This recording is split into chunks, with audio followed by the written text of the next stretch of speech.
All right, Sam, how you doing after last week's episode of The Mandalorian? Very funny. Yeah? No. What'd you think about that, BB-N8? Oh, I loved it. And I also thought it was a great episode of Book of Boba Fett. Oh, really? Okay. Yeah. That'll be interesting to deal with this. Sam, are you going to be able to make it through this episode without blowing your top in you? Yeah, I might go a little dark side. No. No.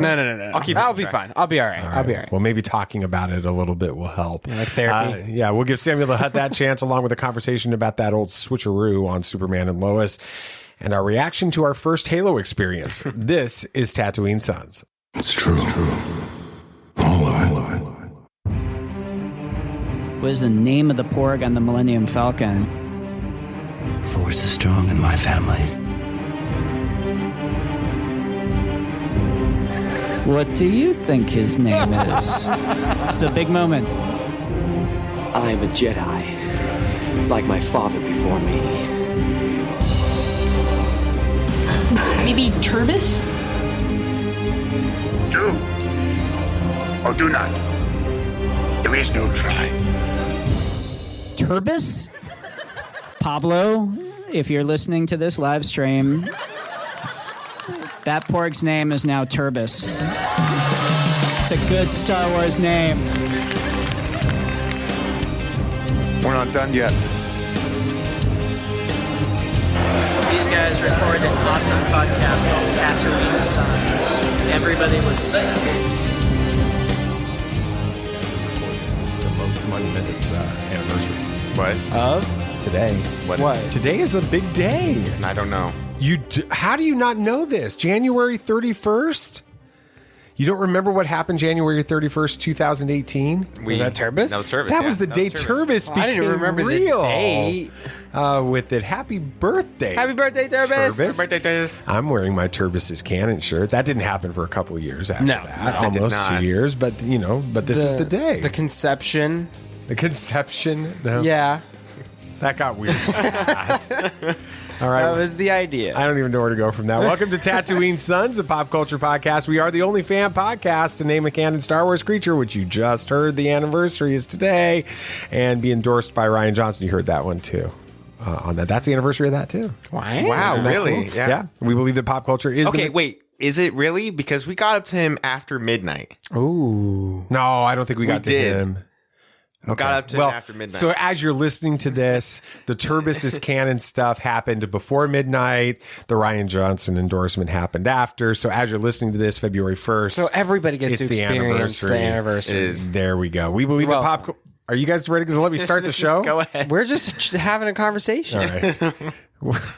Okay. We believe that pop culture is the mythology of this generation, that there is a story written on our souls, and that these myths speak to that story. And that is why we are talking about the return of the Mandalorian. Literally. A little bit of Superman and Lois fun with that, with a little surprise that happened in there. And our crash course, basically, in Halo. I am David. I am the dad. Hi, Dad. Hello, gentlemen. I'm honored to be joined every week by my amazing sons, BB-N8. Yes. What you got going today? Well, we finally got the reveal of the villain in Superman and Lois, and it is not who we thought it would be. It is not who we thought it would be. But it's a pleasant surprise, Yeah, honestly. he told me about that. Okay, so you have some knowledge going into Yeah, this I know episode? who it is. That's Yeah, good. yeah. Sam, by the way, so you're talking about the Mandalorian, didn't you? and all Haha, that? yeah. This episode of the Book of Boba Fett So- has kind of all the fans It's a talking. really nice Mandalorian hat. you're but wearing with the notable lack of a certain character, and I'm just ignoring these comments at the moment.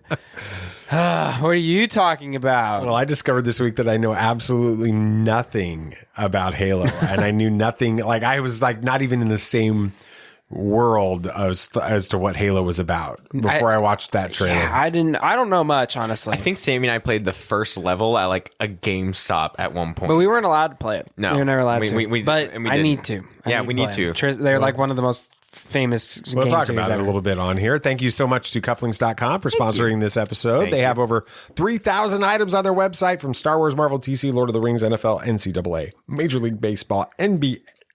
Hey, That was nice. There we go. Dad. got a hiccup there. And everything else that you can think of. We're very honored to be sponsored by cufflinks.com. Thank you guys so much for doing that. They're the best. Please follow the show on whatever podcast listening device, application You know what? A great book. Here we go. This is completely off the rails now, but this whole show has already been off the rails. Yes, Thanks, guys. yeah.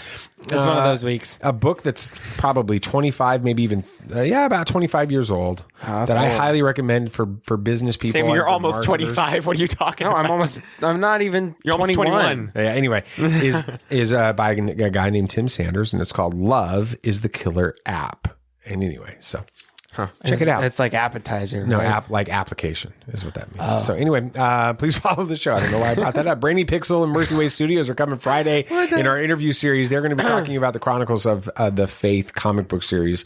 I had a great time talking with those Very guys. cool. Can't wait to talk about that with them on Friday. But enough talking about what we're going to talk about. Let's talk about what we're talking about. And it is The Mandalorian. Yeah, that first episode of Mando season 3. The fifth episode of the Book of Boba Fett came out last week, and fans. That's fans. Fans are having funs. Yes, that's true. They're all buzzing about it, especially Rebels fans. Which that you should be excited. Yeah, that's really Nate's thing there. But we'll talk about all the biggest moments and more next. Be on your guard. There are older and fouler things than orcs in the deep places of the world.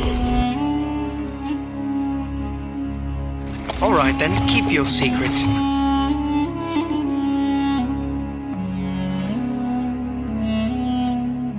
Your coming to us is as the footsteps of doom.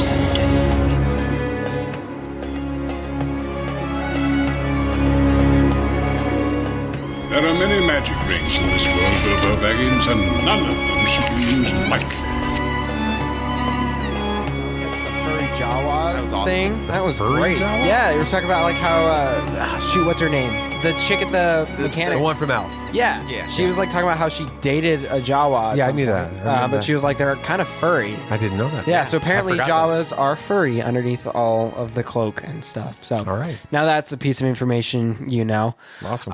Anyway, I want to get y'all's ratings of this episode on a scale of 1 to 10 BD unit droids. Claim it like that. Yeah, that's good. I'll let you go first, Sam, or BB-N8. I will give this one a 9, even with Book of Boba Fett being the series. Yeah, I'm going to give it a 9. I loved it. I thought it was fantastic. I'm going to give it an 8.5. Okay. It was a great episode. So I'm really curious about this because in between segments here, BB-N8 was informing me we didn't get to watch this together. No, you were out of town. I was out of town, so I watched it and found out later kind of your reactions. But BB-N8 says that you weren't very happy. He was not. No, I have a little mini op-ed opinion editorial here at the end. Opinion editor. You can just take over the dad moment with that. Okay. All right. Sure. So why don't we do- There's didn't no wanna life write one, lessons. did It's you? more just me venting a little bit. Okay, that's fine. but- Sometimes you have to get it. Anyway, sometimes let's- dads just yell at their kids to vent. So Oh, yeah, you do that all the time. That's a know he joke. doesn't. He doesn't. do He not. doesn't. golly, now everybody hates me. What All are you, right. I'm gonna be like Sam after. They already hated me. All right. Anyway, go ahead. No. All right. This is a weird episode. Yeah, go. Come on, let's go. Okay, well, there was a lot of fun stuff in there, especially for Rebels fans. Yeah. You see Din Djarin using it in the beginning there when he's butchering the butchers with the Darksaber, Great and, scene. and he's not wielding it super well. He kind of burns himself and stuff, and then later on when he's training with the armorer, it's like getting super heavy, and he's having a tough time with it. And she's like, it gets heavier with each swing and stuff, which is cool because this exact situation happened in Rebels, right? Sabine won the Darksaber in combat and was being trained how to use it by Kanan Jarrus. And she's like, this is hard to use. I can't control it. And then there's this quote. He says, energy constantly flows through the crystal. You're not fighting with a simple blade as much as you are directing a current of power. Your thoughts, your actions, they become energy. They flow through the crystal as well and become a part of the blade. So that was kind of cool, like a cool little reference for us because we already knew that the Darksaber had that property. And then on top of that, they even talked about how Sabine gave Bo-Katan the Darksaber. Yeah, that was the part that I really noticed. Yeah, we most. had a question about that later on when we were watching Mando. We were like, how is she able to just be given it? Well, we find out that the Great Purge happened because she was just given it. Heartbreaking. Yeah, because she wasn't eligible to be a leader, and that's when we saw we actually saw the Great Purge in this episode when the Empire came and basically nuked Mandalore. We even see that city, I can't remember what it's called, but that bubble city getting destroyed. That was heartbreaking. But Nate, you're the biggest Rebels fan here. You're our resident Rebels fan.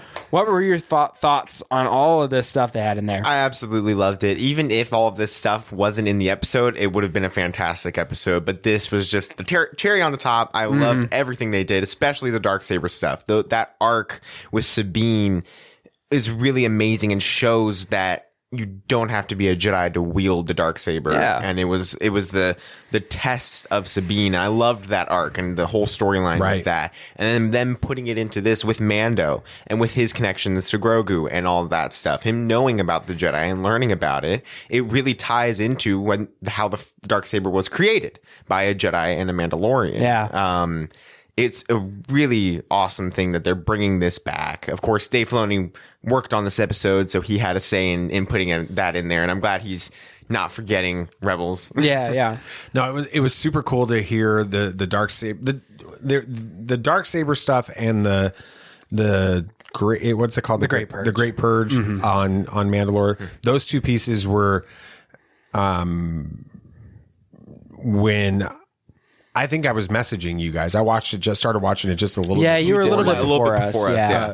And I was just freaking out a little bit about it because that's the stuff that was amazing. And just so much lore building from the past coming back into this episode, making this this is the story starts to be a part of the continuity in Star Wars a little bit more as a result of that, both of Boba Fett and of the Mandalorian. Both of those start to fit into the continuity. Yeah, and it's cool how we've kind of talked about how there's this Mandoverse concept. And it's kind of doing that, but it's also bringing in other things like Rebels. I mean, Rebels took place before even episode 4 started, and this storyline's taking place after episode 6. So it's really cool to see this one show tying in so many things all at once there. But then there was a lot of... I'm going to keep this segment light-sided. There was a lot of development. It's really frustrated, isn't it? There's a lot of development for Mando in this episode, which it was super fun. I mean, that was the whole episode, right? We find out he's still doing bounty hunter jobs. Right. He's the ruler of Mandalore, and he's still headhunting, literally. But then we find out that the sect, or what do they call it? The Creed. No. She Covert? calls it Covert. Yeah. There's only 3 of them left. It's Mando, the Armorer, and the Heavy. Or I don't remember what his name It was Heavy. Yeah, he was a Vizsla.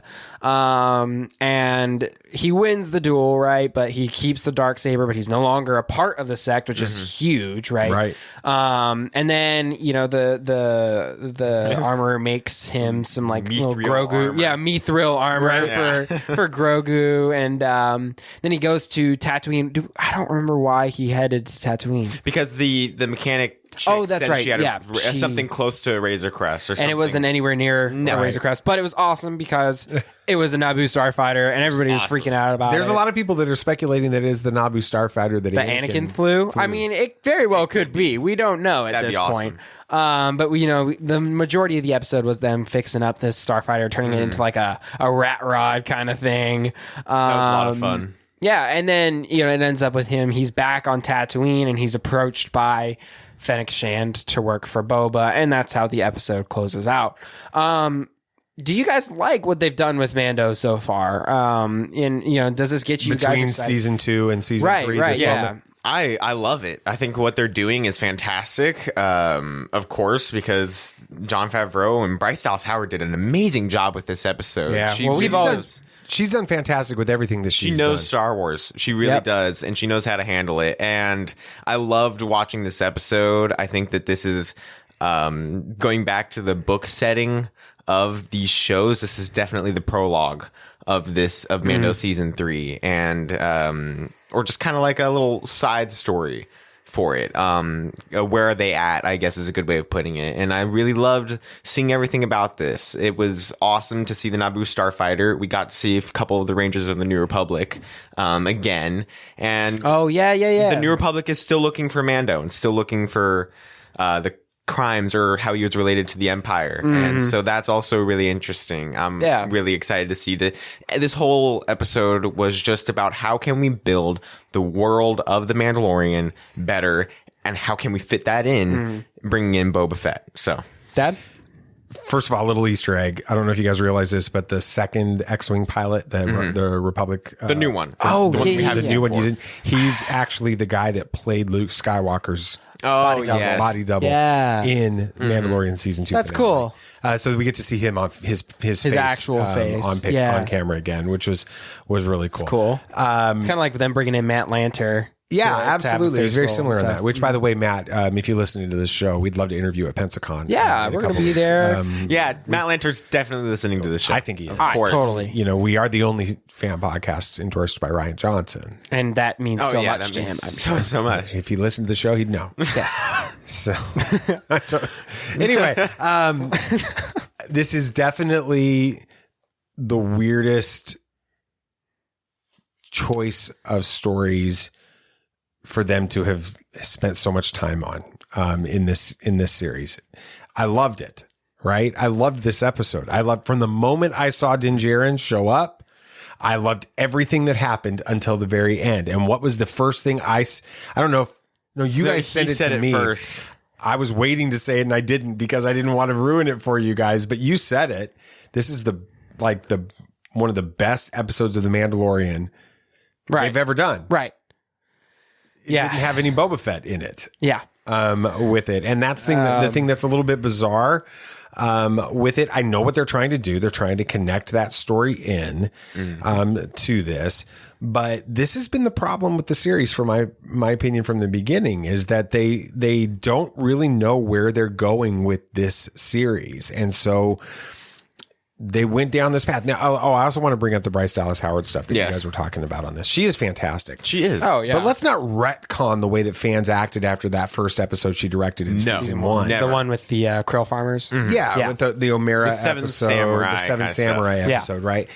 People criticized that episode. And now they're all loving it. It's a fan. We loved it then. Oh, yeah. That's the one that introduced Cara Dune, right? Yeah. Yes. Yeah, it introduced Cara Dune. Introduced the Crow farmer that you still think is going to come back. I think Omera's coming back. I think that's her. That's Mando's love interest. Okay. With it, but all of that was a fantastic episode. But it was a criticized episode. People didn't like her some of the choices that she did in it and everything else. Now they're like, give her a Star Wars trilogy of films. With it, she did fantastic in that first episode. She did even better in the second one she did in season 3, or excuse me, season 2. I don't remember exactly. I remember watching it going, that one was fantastic. With it. And this one was even better than all of them. Yeah, it was great. With it. Let's just not, tell stories that aren't actually true. With that. Right. So let's walk that back. I think fans just got to be careful because she was criticized for that first episode. But overall, great episode. Full of fun references and Easter eggs. Of The Mandalorian. Yeah. It fit The Mandalorian. It didn't fit Book of Boba Fett. In fact, Stuart texted me, I think it was Friday morning, maybe. He was watching it.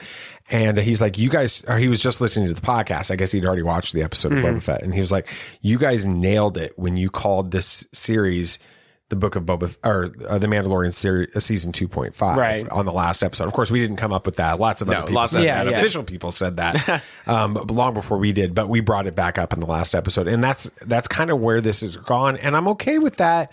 We've only got, how many more episodes do we have? Two. We got to do a lot in 2 episodes to make this work. Hold up.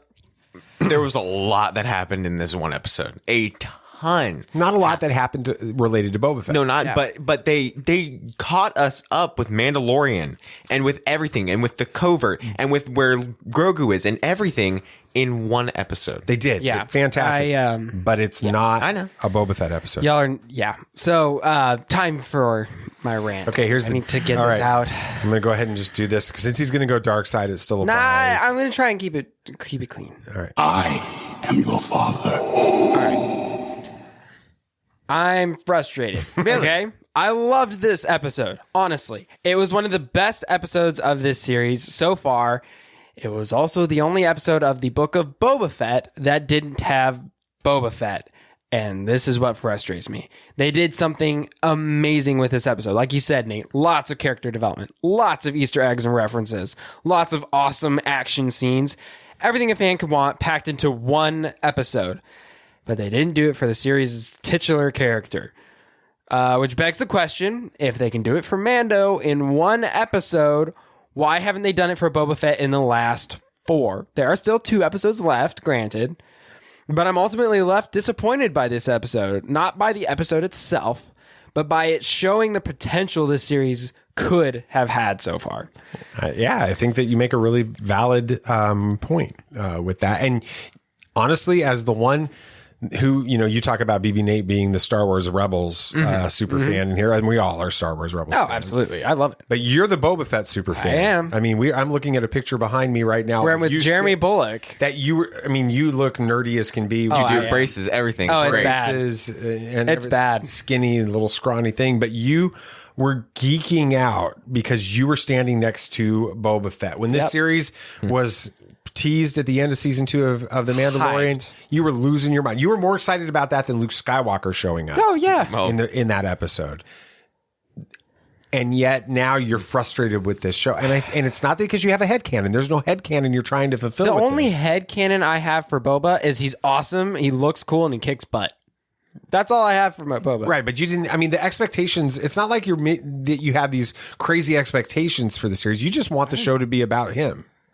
I wanted the show to be about him and for him to be awesome. And the coolest thing we've seen in this episode so far is him flying by, doing the shooting, the flyby shooting with his Slave One, which was awesome. Don't get me wrong.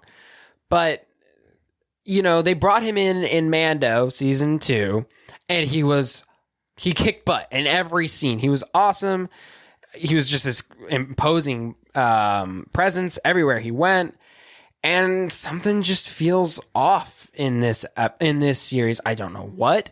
I know I see the memes of people saying, Boba Fett is cool because he doesn't have any character and backstory, and then these same people are complaining because, hey, you ruined Boba Fett. He doesn't, he's not like that. And I get that people are like that, but it's not hard to give the character justice. The reason why people like Boba Fett is because he looks cool and he acts cool. All right. That's a very big generalization. That's exactly who Boba Fett is. That's what he was in episode 5 and 6. Everybody liked him because he was standing there and he looked awesome. That's true. But there are also a lot of people that are intrigued by who the character is. You have to admit that. That's true. Not every fan of Boba Fett is interested in seeing the concept and he looks cool. Or he stands there. But they've only had lots of character development in this. And even then, it was just a lot of backstory to catch up to where we were. I understand that. And I really do. But I want to say that, have you considered the fact that they have been having a lot of character development and stuff because they want to respect the character to the utmost level?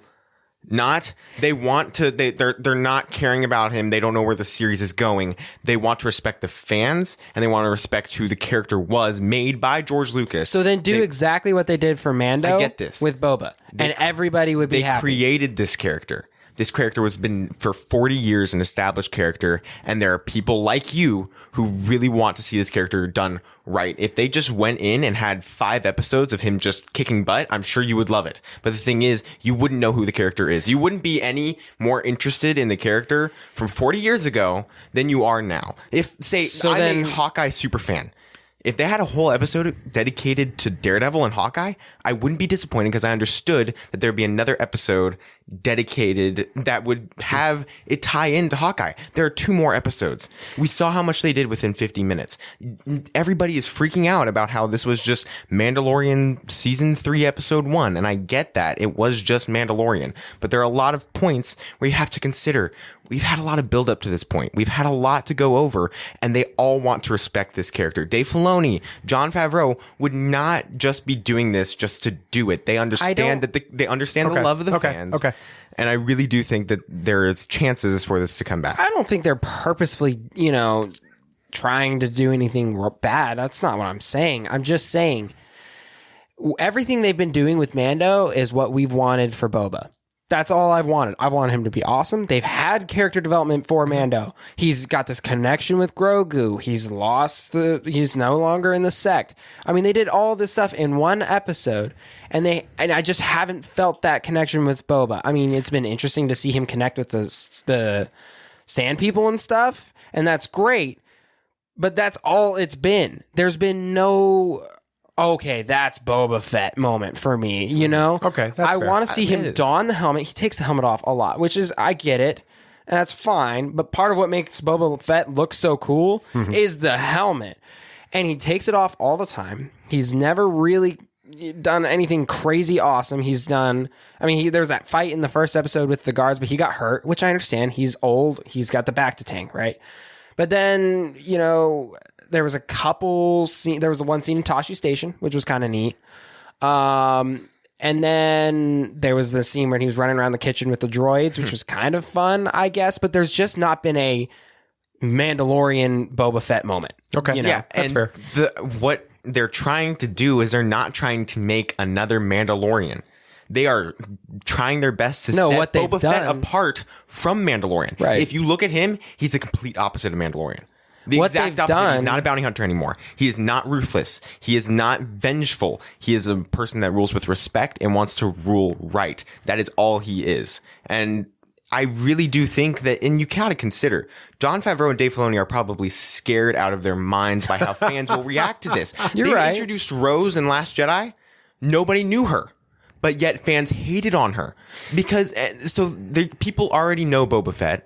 And so if they do this wrong, it is going to be bad. And so they're spending 4 episodes building who he is so they don't get it wrong. Jon Favreau and Dave Filoni are scared about this. With Mandalorian, they could do what they want. And I don't know if they're necessarily scared. I think that they're, I'm hoping to kind of bridge this debate, which has been good. It's been really good. I appreciate this. To bridge this together, though, and kind of wrap it up. What we should have learned from Dave Filoni in Star Wars Rebels and what we should be learning from Jon Favreau in the previous 2 seasons of The Mandalorian is that nothing happens by accident. Okay. So all of these things come together. This to me, in some ways, not that it's not an amazing episode that had major character development with a character that everybody loves, and it was awesome from in every way, shape, or form. Okay, we all agree on that, right? Yep. Other than the fact that of all of those things, its relevance to this series feels like the Purgle episode of Star Wars Rebels. No relevance whatsoever, just a throwaway episode that doesn't fit into the whole story. But what we learned in Star Wars Rebels and what we've had to learn with Dave Filoni is that in the end, it all comes together. This was Dave's episode, wasn't it? It was Bryce Dallas Howard and Jon Favreau wrote it. That's right. Okay, that's right. We already talked about that. Sorry, I'm thinking ahead.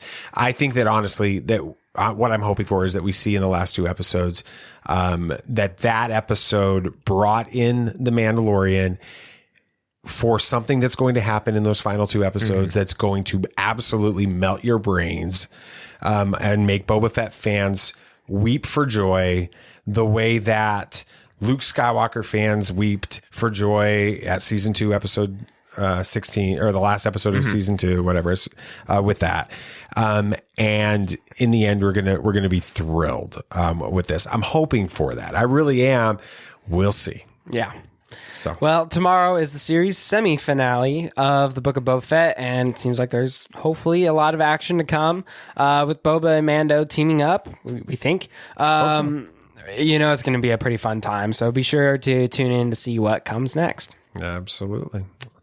All right. Let's do a little bit of movie moments. Bad news first. Come on, Dad. Sorry. According to Sam, that last entire episode was bad news. No, I'm kidding. I'm kidding. I get it. And I appreciate what you shared there with it. Let's just keep talking Star Wars. It's an all Star Wars bad news this week with special appearances by some legends of YouTube Star Wars. This is not going to go the way you think. Well, gentlemen, I did not wear any cufflinks.com yesterday. Fired. I just leave. I wasn't even Right in now. dress clothes and I wore cufflink stuff. Yeah, come on. Where's your sense of dedication like his? I was trying to wear Mardi Gras colors because I thought that the murder mystery dinner cruise that we went on was going to be Mardi Gras themed. And we got there and it was nothing to do with Mardi Gras. So I was a little confused. Do they have Mardi Gras stuff on cufflinks.com? I don't know. We should have checked that out. I don't have any of it though, so I didn't wear any. That's true. But so you were wearing a t-shirt and jeans. I was wearing t-shirt and jeans because that was what all the rest of the youth were wearing. After the Disciple Now weekend, which is cool. Did you have a good time at the Disciple Now weekend? It was busy, and I'm still tired. I'm still recovering. Literally, literally recovering from BB-N8 got attacked by a massive football player. Totally. Landed on asphalt. He landed on asphalt. He wasn't that massive. He's little. But anyway. What were you wearing? I was wearing Batman socks because I've decided I'm wearing something Batman every week until the Batman comes out. Yeah, Nate, before the weekend started, Nathan was like, man, I'm not going to be able to wear something Batman this weekend. I'm like, wear the Batman socks. I was like, yeah, wear the Batman socks. There you go. So what did you wear? Oh, my usual, the Mythosaur socks and the Boba tie. Was it Boba Fett or was it the Mandalorian? Dad, you gotta stop. It has the Mythosaur on it though, which is associated most of the time with Boba. It has been. And then the cufflink, the tie bar. Cool. Yeah, awesome. All right. Well, they've got lots of cool stuff. And we should check out to whether or not they have Mardi Gras stuff. Since we live here in Mobile. And most people don't know this. When they think of Mardi Gras, they think of New Orleans. But that's not. That's not the case. Birthplace of Mardi Gras is right here, Mobile, Alabama. Mobile. So Alabama. We'll probably go to a couple parades. It's been a long time. Have you guys been to a Mobile parade? No, I've only been to ones in like Gulf Shores doesn't count. Mobile is real. It's like it's real Mardi Gras, except no shirts being lifted. They don't do that. They don't do that like in New Orleans. No, good. It's much more family. It's designed to be family friendly. Do they throw? I just want some moon pies and beads. Lots of moon pies. I've gotten hit in the head with beads. You want moon pies? Yeah, I've gotten hit in the head with bees. They hurt. The big ones. They hurt. Yeah, but they probably do have. I would imagine. I mean, they've got stuff. Like 3,000 items on the website with not just cufflinks, because I don't think anyone of us wore cufflinks this week, which is ironic. But we did wear ties and tie bars and socks. We don't have money clips though. We need to get. I don't ever carry cash. I don't really have cash anymore. But they've got all sorts of other stuff too. Yeah. Hopefully Mardi Gras themed. And if you want to save money on it, how can they do that? Well, I mean, you can use the code Tatooine15 at checkout to receive 15% off everything on the site with no minimum order required. I think that was our most natural segue. It was good. Ever. It was good. That's right. Head on over to cufflinks.com today. Remember to use the code Tatooine15, like Tatooine, like the planet that Din Djarin went to in the Book of Boba Fett. I'm gonna start throwing punches. Dad, you have to stop. The episode that didn't have Boba Fett.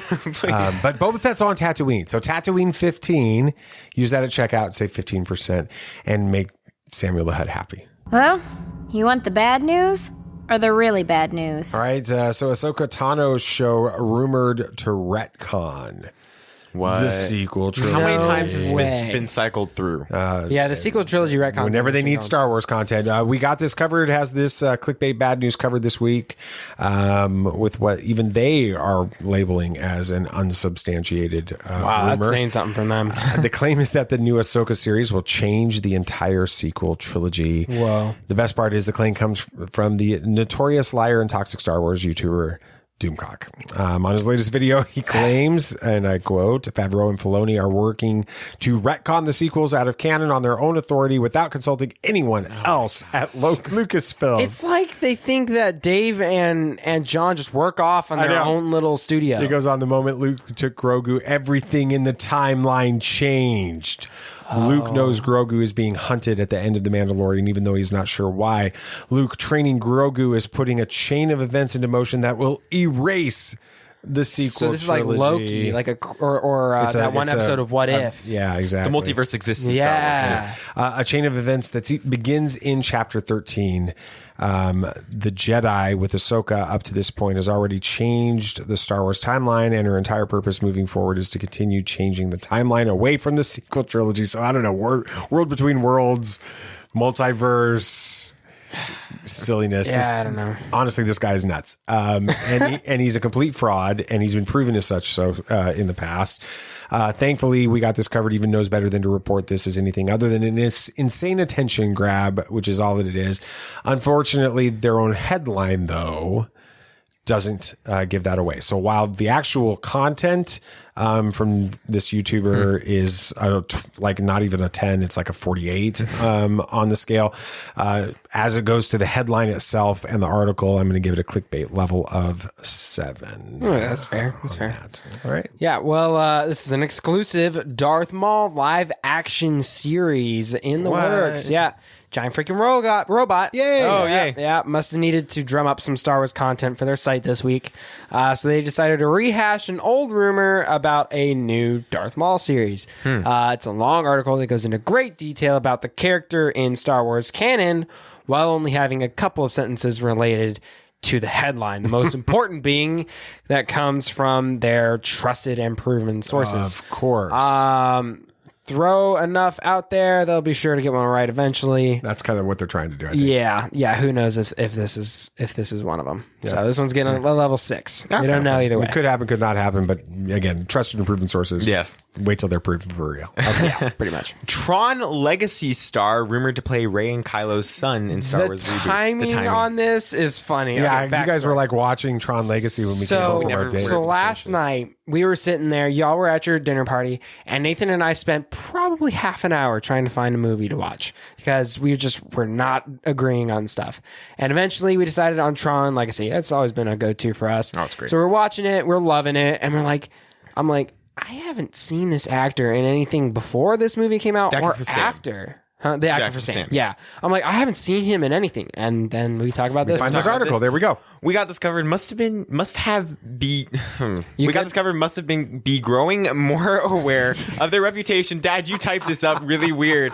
Must be growing more aware of their reputation for terrible clickbait articles because they're calling out another infamous YouTube trickster. Wow, we're getting this article is about the king himself. Yeah, here we go. Mike Zero. Yeah. Who claims that Disney is developing a new Disney Plus series following a new Vergence in the Force. Dad, are you okay? I was tired. You were tired, yes.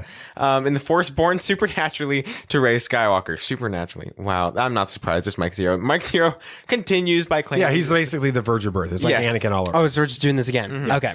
Continues by claiming that the series is already in talks with Garrett Hedlund to star as Cade Skywalker, a character already explored in the Legends continuity. Garrett Hedlund is probably best known as playing Sam Flynn in Tron Legacy. Sounds cool. But it's Mike Zero, so it is not clickbait level of 9. Yeah. All right, so we got Doomcock and Mike Zero in on the same. And Giant Freaking Robot, and we got this covered. We got this covered. It was like a clickbait. Everything. It was a clickbait Bad News of Palooza. Well, that really sounded good. Yeah, that was good. Bad News of Palooza? Yeah, there's a news segment. I don't know. We might change the name of this segment. All right. Many of you have likely played hundreds or even thousands of hours of Halo since it released on Xbox in 2000. Whoa, really? It's as old as me? It is. Wow. The game series isn't something that we have spent any time with whatsoever. But the trailer for the Paramount Plus series released yesterday. So the question is, has this piqued our interest? Hokey religions and ancient weapons are no match for a good blaster at your side, kid.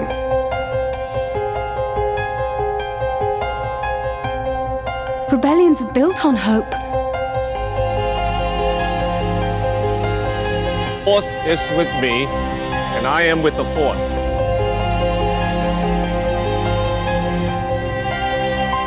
If you live long enough, you see the same eyes in different people.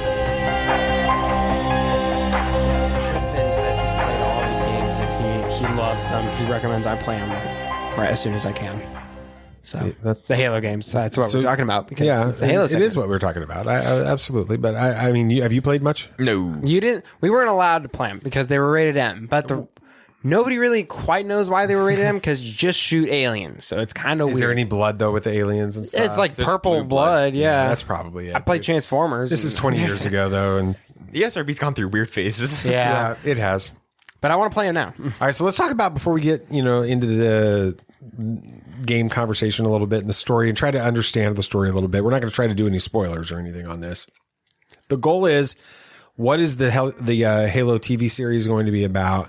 What are some of the things that we can gather from some general understanding of the game, and then kind of go from there? Does that make sense? We're not trying to like spoil anything. Yeah, just general conversation. Yeah, just general conversation, and not really talking about the games in detail, like right, because that's not the point. Like that. That's not about this. So here's the official from Paramount Plus, the actual website about the Halo TV series. It says, in this adaptation for Paramount Plus, Halo will take place in the universe that first came to be in 2001 with the launch of Xbox's first Halo game, dramatizing an epic 26th century conflict between humanity and an alien threat known as the Covenant.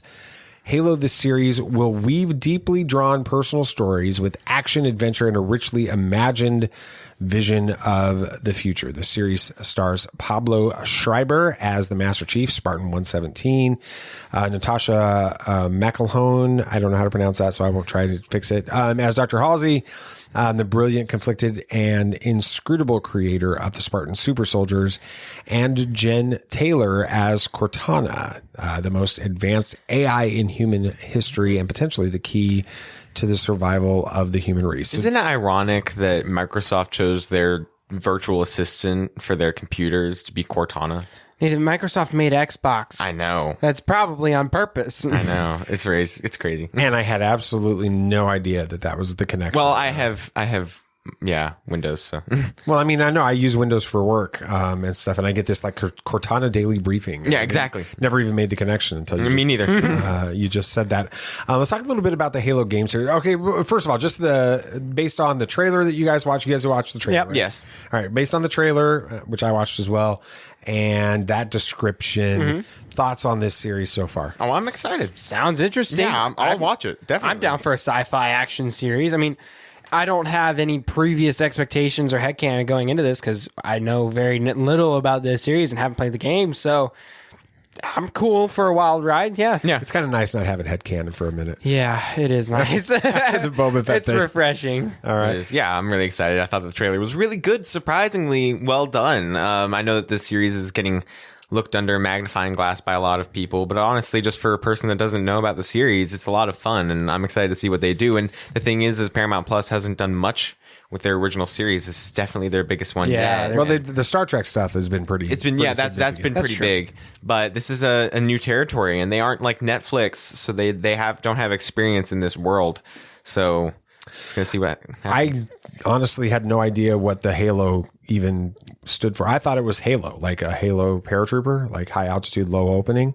I've always assumed that's what this game was about. I at least knew that wasn't the case. I had no idea it was set in the 26th century. I had absolutely no idea it had aliens. I literally thought were way it was like a Call of Duty type thing with That's paratroopers and I literally, that's how completely uninitiated I was. Wow. Into this entire game. I thought I didn't know a lot. Yeah. So let's talk about, get a little bit about what the game series is and then some of the connections to the trailer and what the series that we've got.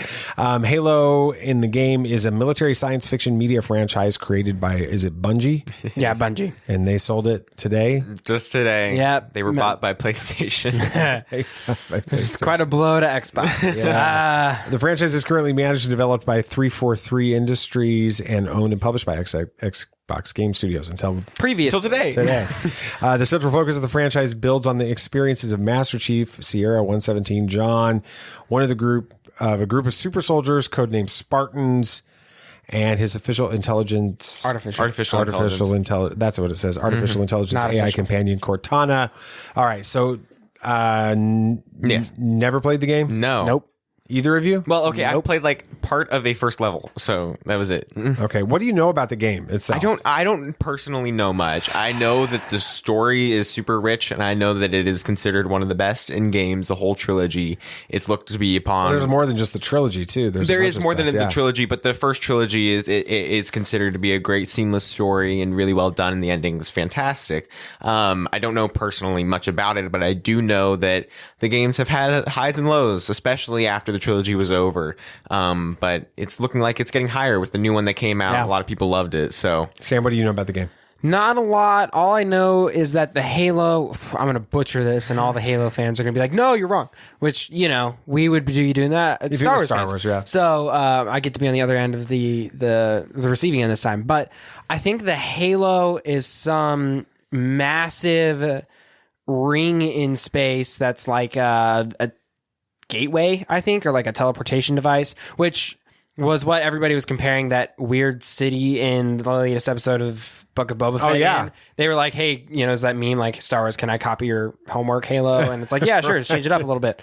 So that's what they were basing off of. But that's basically all I know. I knew it was aliens, I knew it was super soldiers and Master Chief, but that's all I had. Well, in a move that feels strangely familiar to Star Wars fans, Paramount has decided to create a separate continuity for this Halo TV series. They're calling it the Silver Timeline. Interesting. Franchise creative director Frank O'Connor explained it this way, and I quote, the TV show timeline, called the Silver Timeline, is grounded in the universe, characters, and events of what's been established in core canon, but will differ in subtle and not so subtle ways in order to tell a grounded human story set in the profoundly established Halo universe. Where differences and branches arise, they will do so in ways that make sense for the show, meaning that while many events, origins, character arcs, and outcomes will map to the Halo story fans know, there will be surprises, differences, and twists that will run parallel, but not identically to core canon. Sam, apparently there's a lot of lore and extended Halo canon outside of the game series. There's books and a bunch of other stuff with this. Based on our experience navigating Star Wars canon versus Legends and some of that stuff that's gone on since the Disney era, what are some of the pitfalls and opportunities that could come from this kind of creative decision? Yeah, there's always a risk when you're doing this. I think ultimately, when you're going to make a series or a movie like this, you have to create an original story. Otherwise, it's utterly predictable. And while some fans might like it, you could just play the game. So you kind of have to tell a new story. But then there's the trouble of, well, how much is it similar to the original? What do they pull from it? Is it completely different? Is it the same? And regardless of what decision you make, you're always going to upset some fans. It's inevitable. But for people like us who have zero previous experience with this, we're fine with whatever, as long as it's a fun story and it's good or whatever. But yeah, the pitfalls with this is you're going to upset some people, but that does open up new opportunities to explore more of the universe or explore the characters in different ways. So there's advantages and disadvantages to it all, but it's always difficult. Yeah, it is super complicated and very risky for them to try this. Like I know one of the big things that is being criticized right now is I think the humans. A human is leading the enemies, the Covenant. Yeah, that's something that's something that people aren't liking. And Cortana isn't. Yeah, blue. we'll talk about all that. Yeah. But honestly, I think that what they're doing with this series is they're just trying to tell the story that they love in a way that'll fit for a TV series, because it is very different than it's a very different medium. And you can look at The Witcher. The Witcher is loved, but it also is very different from the games and very different from the books. They did take some liberties with it, and yet it is highly praised. So just kind of have to wait and see what happens. Let's look at some of the main characters that are in the trailer and that in the game, and obviously going to be a part of the series. Obviously, we have to start with the Master Chief, John 1:17. The Master Chief is a towering super soldier known as a Spartan, raised and trained from childhood for combat. Like a clone. Yeah, he's almost faceless, rarely seen without his green-colored armor and helmet. Which is awesome. Sam, I'm so sorry. That's a Boba Fett reference right there, isn't it? He's commonly referred to by his naval rank rather than his given birth name. With over 30 years of active duty service, he has become one of the most decorated war veterans in the United Nations Space Command. So Space Force. Space Force. Yes. Are you going to work for them someday? Maybe. Okay. If I get to wear Master Chief armor, sure. You want to go to space? If I get to wear the cool armor. Okay. Earning him every known UNSC medal except Prisoner of War medallion, because apparently he's never been captured. Because he's too good. He's too good. Too good at his job. All right. So, Nate, since he was created as a video game character, it makes sense that the Master Chief remains largely faceless. How do they handle this in a TV series that's not called the Book of Boba Fett? You keep him faceless. That was shown in the trailer. They did show him from the back whenever he had his helmet off, and he always kept it on.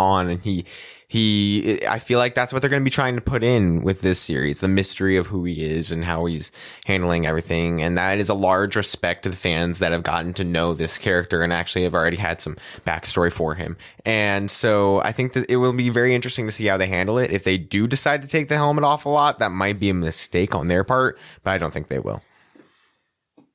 Sam. I've heard that they changed the voice actor, and a lot of people, it's tough for them because they've been used to hearing this one voice for 20 years now. And it's tough for them to get used to that.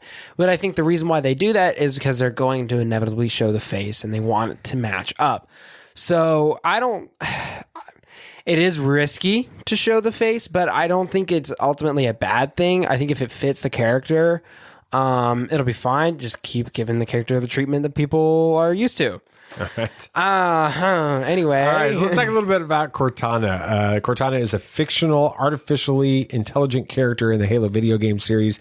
During gameplay, Cortana provides backstory and tactical information to the player, who often assumes the role of a Master Chief Petty Officer John 117. That's your character, right? Right. In the story, she is instrumental in preventing the activation of the Halo installations, which would have destroyed all sentient life in the galaxy.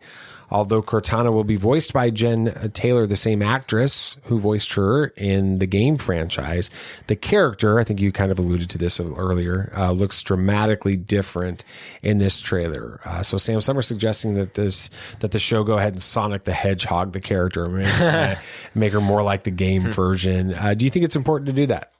I don't know. I mean, even when I saw her, it was a little bit off-putting just based on what little knowledge I have of that character, because I'd seen some pictures of her, and same with Master Chief. But it's weird that they've made everything else look so accurate to the game. Master Chief looks like a spitting image, even some of the Covenant aliens and ships, all that looks just like the game. But then they go and change her to where it looks different. I don't know why they would do that. I don't think it's a huge deal. Again, my responses to this are going to be very different than the fans. Yeah, that's why I'm interested to hear. I wouldn't mind if they went ahead and changed it to where she was blue or something. I don't think it, but again, I'm kind of indifferent. I don't think it makes much of a difference as long as the character functions the same and they're even able to maybe dive into her character a little bit more. I think it'll be fine. Okay. Yeah, I mean, I'm not sure what they'll do with this character. I don't think they'll go back and change it. I think that they made this decision for a reason. The Sonic the Hedgehog, that was just a mistake. A really stupid That was mistake. creepy looking. It looked creepy. And they changed that really fast. It is a very different situation. She does have a blue hue to her, though, and I think that people are missing that. I know that her skin isn't blue, and that is off-putting from the game, but I think that they're still trying to make it like that, but make it like what they said, more grounded and more put into this universe. And they said there will be differences, there will be changes in subtle ways and not so subtle ways, and I think this is one of those more subtle ways that they're trying to change it to be feeling more human and personal. The bad guys are called the Covenant Empire. They're also simply referred to as the Why is it that in space movies it's always an empire that's the bad guys? Because an empire is always the bad guys. That's a good point. It's a theocratic collection of multiple alien species that maintained control over a large portion of the Orion Arm in the Milky Way galaxy. What's theocratic mean? Theocratic is like a religiously focused empire. Gotcha. Got it. Cult. Big cult. Big cult. The Covenant was a political, military, and religious affiliation. That would have explained it. Exactly. Originally a mutual alliance between the San Shayum and the Sangeli. I have not pronounced those correctly, and so don't tweet us. Don't at me. Yeah, that's right. Don't at me. There you go. Following a brutal conflict between the two warring races, its expansion to include at least 6 other races united in the worship of the Forerunners and the Halo Array soon began after the original formation. The Covenant waged a genocidal campaign against humanity until they were formally defeated due to many factors, the most crucial of which was an internal conflict that broke out between the Covenant, within the Covenant, shattering it in two, forcing out the entire Sangeli species and splintering them into separate groups. So we got Empire, we got Separatists. Whoa, this is just Star Wars. Yeah. No, it's not. Not at all. Sam, the Covenant are the main villains of the game franchise. It's pretty clear that they'll be the same in this series. What Sam's compelling about them? Honestly, I think the religious element's interesting. There's always the, Empire's, political element, and you get that in tons of stories, but having a religious zealot kind of feel to it is really interesting. It's more compelling, and it almost can help explain the crazy things they do just because they're overly zealous about things. So I just think that's interesting. Definitely. I like the characters. I'm very interested in seeing this enemy group, since they're so powerful, how this this weapon, these people, these special troops are going to be able to defeat it. And of course, I don't know the Halo game, so I don't know how it turns out. But I do know that the ending is really impressive and very compelling. And I'm excited to see how that's done at that point. And maybe this will be like Invincible for me. Maybe I'll watch the first season and immediately go and try to find a way to play the games or something like that. That's cool. I think we can play them on the Xbox 360, actually. Yeah, you guys have that, don't you? We just don't have the games. You just don't have the games. Well, that voice crack was awesome. Anyway, he's still bitter, a little broken up about Boba Fett. I've never been remotely interested in Halo, in the least, or even aware really, obviously, about what the game was about. Yeah, because you thought they were paratroopers. Yep. With it, but this trailer has done its job. I'm willing to give the premiere a watch in March. What happens after that? We'll just have to wait and see. Yes, sir. On that. It's time for some movie moments. It is. 2 movies, I guess, are releasing this week. Sort of. One we might see. Mm-hmm. One we definitely won't see. No.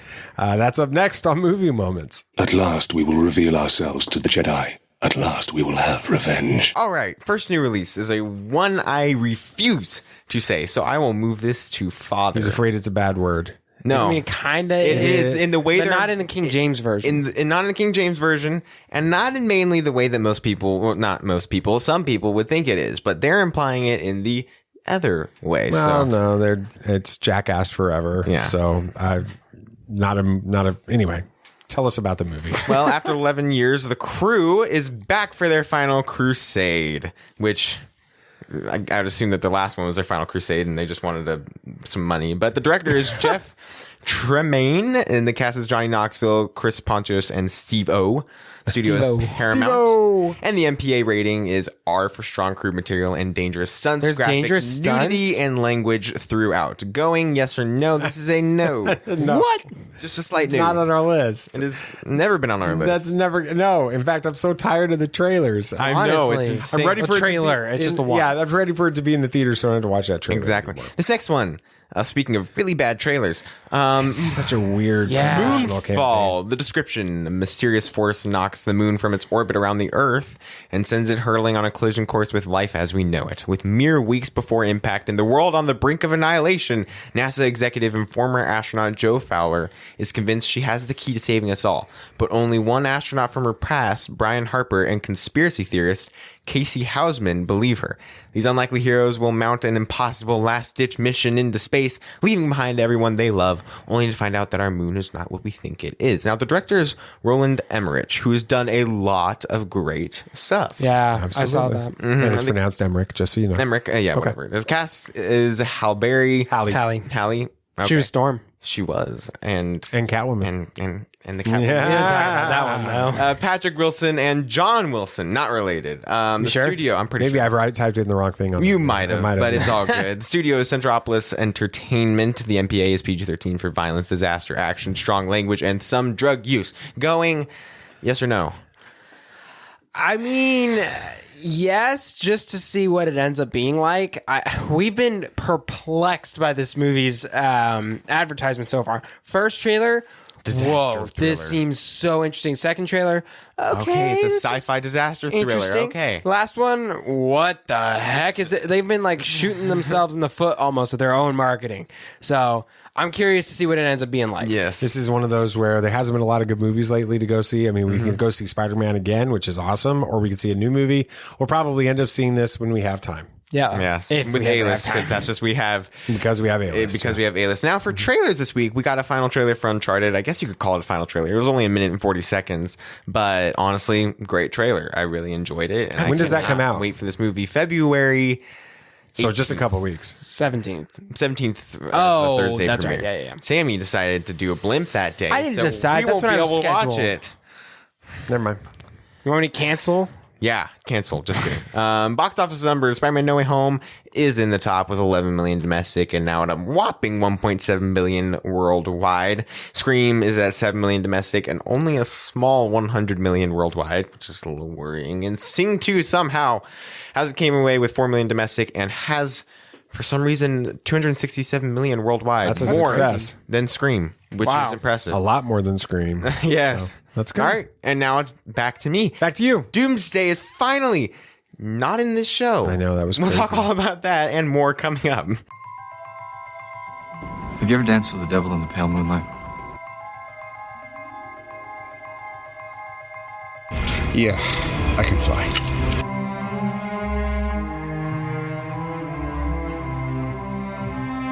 I'm here to fight for truth and justice in the American way. The people in this room, which one is A, wearing a spangly outfit, and B, not of use? There's only one God, man. And I'm pretty sure he doesn't dress like that. That man has no limits.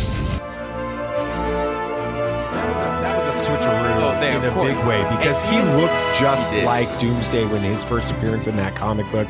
I'm watching it. I'm assuming, yeah, this is where it's going. I'm waiting for the bird to fly into his hand, Right. And him to destroy it. Squish and it. It didn't. Yeah. Anyway, Happen. It wasn't the same way But that I expected. Dad, a rating of this episode from 1 to 10 uncharacteristic surprise twists. Characteristic surprise twist. That was funny. I'm going to give this one a 7, and here's why. All right, 45 minutes of teen drama. Yeah. And 15 minutes of big twist. Mm-hmm. And so, I'd like a little more Superman and a little less, can I say it? A little less Lois and a lot less Jordan and his love triangle with Sarah. So it's like what they did with Cobra Kai. You want more karate. I need a little high bit school more drama. I needed a little bit more Superman in this one. A real Superman. Yeah. And the other one too, but we'll talk about that. So, of course. So let's talk about a couple of the big things from this episode, since not much really happened, honestly. Okay. But let's talk about Lois and her whole predicament. Now, we moved absolutely nowhere with this plotline in this episode, but we are starting to learn more of Lois's childhood, which seems to be a main focus in this season for her. But with the surprise at the end of the episode, it seems like Lucy Lane. That's her sister. Yes, ended up joining back into the cult that almost killed her. Now, Dad, how is this storyline going to tie into the main plot, if at all? And what are your thoughts on this plotline? It's a really good question because I can't figure it out. It doesn't seem like the cult thing is. I mean, I know we talked about it before on previous conversations on the show about how the Morgan Edge stuff didn't feel like it fit in the first season, and then all of a sudden it's like central to the plot. And that we kind of thought maybe the cult stuff would do that in this. There's a couple different plot lines that are like that right now. You've got the cult story with the podcast and all of that.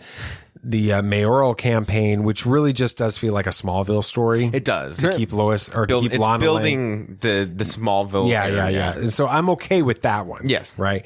I'm not so okay with the Jonathan drugs, the XK,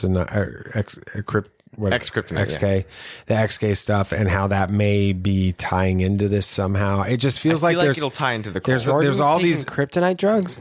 He's going to Jonathan's taking kryptonite drugs. Yes, pay attention. They have kryptonite drugs. They do. If you watched the show, you'd know. You would know this. So stand over there and just listen. All right. Okay. Sorry about the listeners. He doesn't pay attention to the show. Anyway.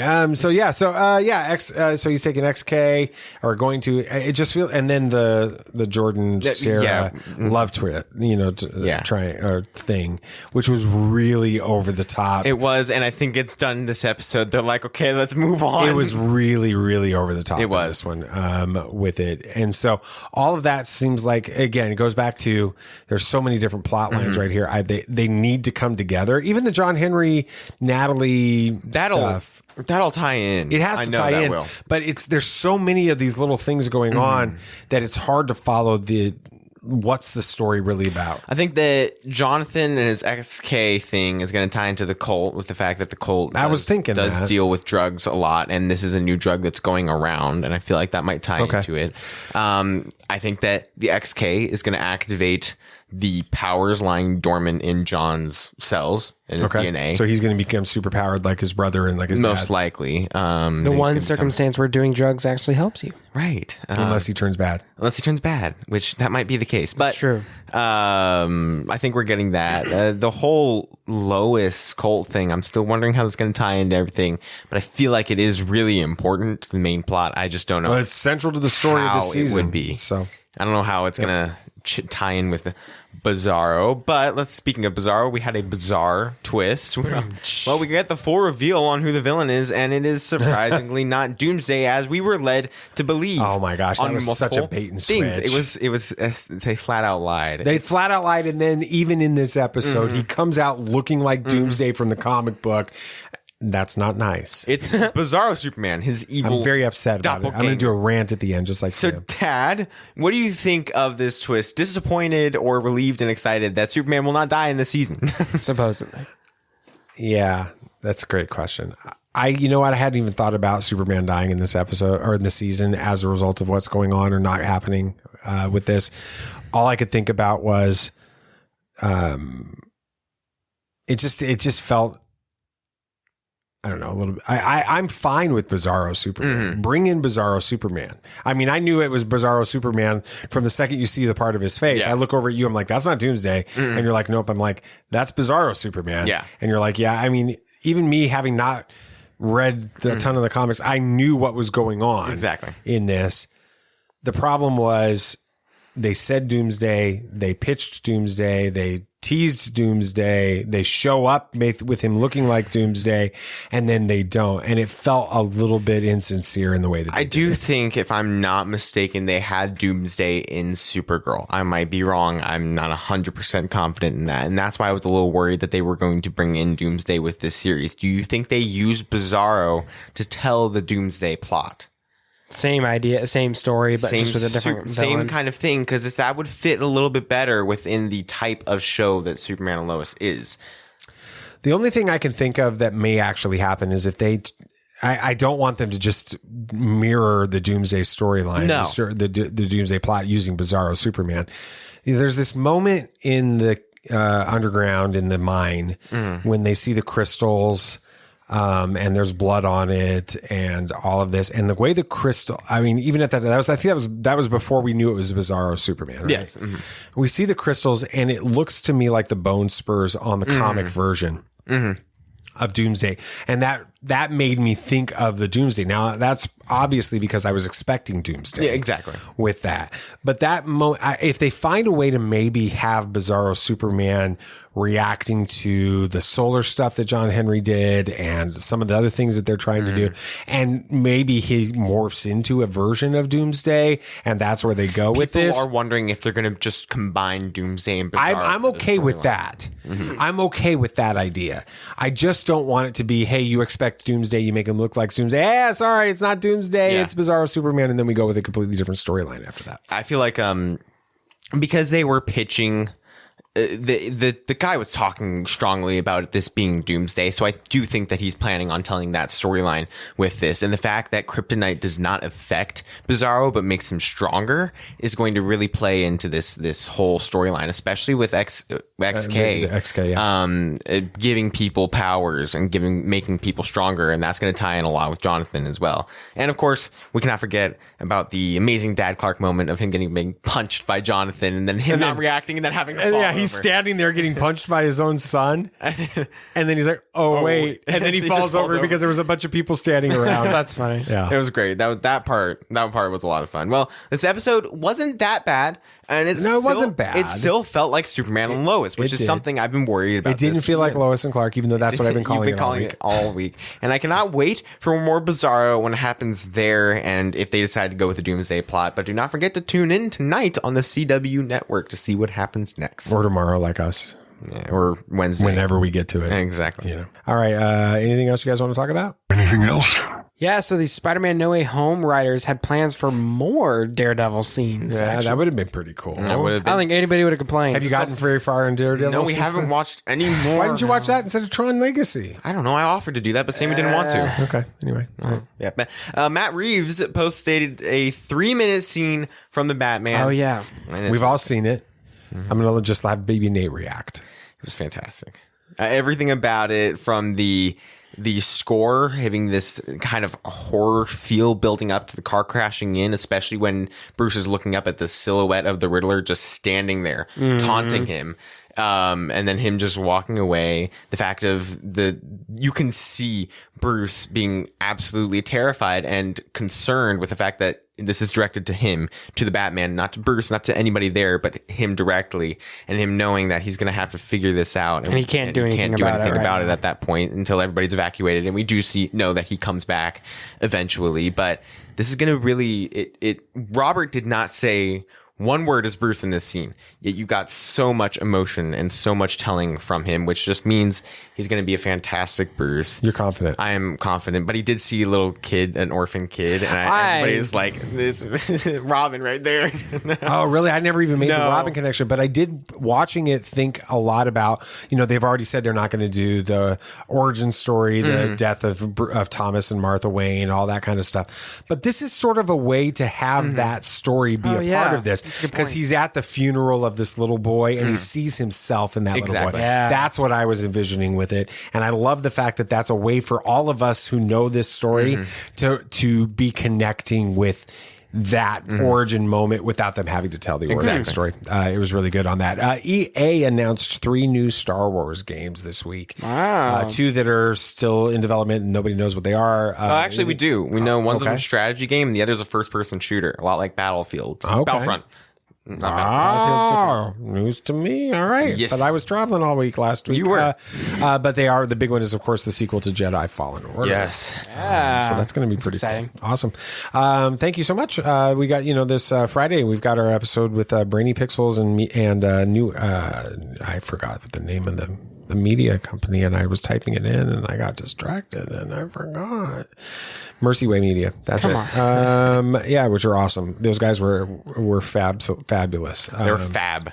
Having a great conversation with them, and let's just say I talked about taking both Sam and Nathan to Israel to a specific location on that episode. So maybe they'll listen to this one. Cufflinks.com. Thank you guys so much for sponsoring the show. Thank you. Totally appreciate that. Thank you guys for being so awesome and being a part of our Star Wars universe. And thank you for listening to Tatooine Sons, a pop culture podcast. If you had a good time listening, it would be awesome if you could share this with your friends. Yeah, and of course, the show, it's only a small part of the Tatooine Sons world, so be sure to like us on Facebook and join our Facebook discussion group. And follow us on Twitter to get in on all the action and keep up to date on everything we got going on at TatooineSons.com. That's right. Don't forget to follow the show on your favorite podcast app so you don't miss our next episode coming out on Friday. And then another one on Tuesday. Sorry. Friday. Hiccups. Please give us a review on Apple Podcasts or Spotify or Podchaser.com, whatever podcast app you prefer to use. Anything else you guys want to say? May the Force be with you. May the Force be with you. May the Force be with you, always. This party's over. I like that Wookiee. Don't get technical with me. Joy, please. Yep, yep.